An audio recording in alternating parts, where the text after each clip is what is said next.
بیوی کو رکھ لیتے ہیں اور عمر بھر زناکاری کے گناہ میں پڑے رہتے ہیں، ان ظالموں کو اس کا احساس ہی نہیں ہوتا کہ 3 طلاق کے بعد عورت بیوی نہیں رہ جاتی، بلکہ وہ ایک ایسی اجنبی عورت ہو جاتی ہے کہ بغیر حلالہ کرائے اس سے دوبارہ نکاح بھی نہیں ہو سکتا۔ خدا بند کریم ان لوگوں کو ہدایت دے۔ اگر کسی کے پاس 2 بیویاں یا اس سے زیادہ ہوں تو اس پر فرض ہے کہ تمام بیویوں کے درمیان عدل اور برابری کا سلوک اور برتاؤ کرے، کھانے پینے، مکان، سامان، روشنی، بناؤ سنگار کی چیزوں، غرض تمام معاملات میں برابری برتے۔ اسی طرح ہر بیوی کے پاس رات گزارنے کی باری مقرر کرنے میں بھی برابری کا خیال ملحوظ رکھے۔ یاد رکھو کہ اگر کسی نے اپنی تمام بیویوں کے ساتھ یکساں اور برابر سلوک نہیں کیا تو وہ حق العباد میں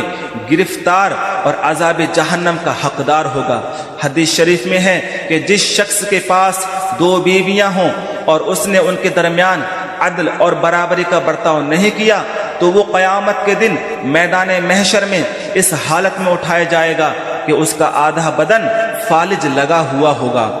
اگر بیوی کے کسی قول و فعل، بدخوئی یا بد اخلاقی یا سخت مزاجی اور زبان درازی وغیرہ سے شوہر کو کبھی کبھی کچھ اذیت اور تکلیف پہنچ جائے تو شوہر کو چاہیے کہ صبر و تحمل اور برداشت سے کام لے، کیونکہ عورتوں کا ٹیڑھا پن ایک فطری چیز ہے۔ رسول اللہ صلی اللہ تعالی علیہ وسلم نے فرمایا کہ عورت حضرت آدم علیہ السلام کی سب سے ٹیڑھی پسلی سے پیدا کی گئی ہے۔ اگر کوئی شخص ٹیڑھی پسلی کو سیدھا کرنے کی کوشش کرے گا تو پسلی کی ہڈی ٹوٹ جائے گی، مگر وہ کبھی سیدھی نہیں ہو سکے گی۔ ٹھیک اسی طرح اگر کوئی شخص اپنی بیوی کو بالکل ہی سیدھی کرنے کی کوشش کرے گا تو یہ ٹوٹ جائے گی، یعنی طلاق کی نوبت آ جائے گی۔ لہٰذا اگر عورت سے فائدہ اٹھانا ہے تو اس کے ٹیڑھے پن کے باوجود اس سے لو، یہ بالکل سیدھی کبھی ہو ہی نہیں سکتی، جس طرح ٹیڑھی پسلی کی ہڈی کبھی سیدھی نہیں ہو سکتی۔ شوہر کو چاہیے کہ عورت کے اخراجات کے بارے میں بہت زیادہ بخیلی اور کنجوسی نہ کرے، نہ حد سے زیادہ فضول خرچی کرے۔ اپنی آمدنی کو دیکھ کر بیوی کے اخراجات مقرر کرے، نہ اپنی طاقت سے بہت کم، نہ اپنی طاقت سے بہت زیادہ۔ شوہر کو چاہیے کہ اپنی بیوی کو گھر کے 4 دیواری کے اندر قید کر کے نہ رکھے، بلکہ کبھی والدین اور رشتہ داروں کے یہاں آنے جانے کی اجازت دیتا رہے، اور اس کی سہیلیوں اور رشتہ داری والی عورتوں اور پڑوسیوں سے بھی ملنے جلنے پر پابندی نہ لگائے، بشرطے یہ کہ ان عورتوں کے میل جول سے کسی فتنے فساد کا اندیشہ نہ ہو، اور اگر ان عورتوں کے میل ملاپ سے بیوی کے بد چلن یا بد اخلاق ہو جانے کا خطرہ ہو تو ان عورتوں سے میل جول پر پابندی لگا دینا ضروری ہے، اور یہ شوہر کا حق ہے۔ اللہ تعالی ہمیں اور آپ کو زیادہ سے زیادہ عمل کرنے کی توفیق عطا فرمائے۔ حضرات محترم السلام علیکم ورحمۃ اللہ۔